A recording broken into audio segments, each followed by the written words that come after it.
నా డైలాగ్ నువ్వు అనిస్తావు నాకు ఇందాక నేషనల్ క్రష్, నా క్రష్ కూడా అందుకని నేను ఆ మాట అనను కానీ అనుకుంటాను అంతే, పైకి మాత్రం నేను అనను. సరే అమ్మా, ఫెంటాస్టిక్ అమ్మా నువ్వు. అండ్ ఇప్పుడు కదా తన ఫస్ట్ సినిమా హీరోయిన్గా వచ్చినప్పుడు ఆ సినిమాకి ఇలాగే నేను గెస్ట్గా వచ్చాను. ఆ రోజు నుంచి తన్ని అబ్జర్వ్ చేస్తుంటే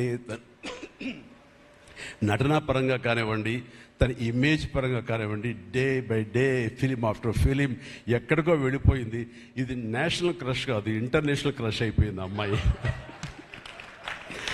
అండ్ గాడ్ బ్లెస్ యూ అమ్మా, నువ్వు ఎంత బాగా పెర్ఫామ్ చేస్తావంటే నేను చూస్తుంటే నీ కళ్ళు తప్ప ఇంకేమైనా అట్రాక్ట్ చేసుకోవు, కళ్ళు ఒకలా చూస్తుంటావు నేను.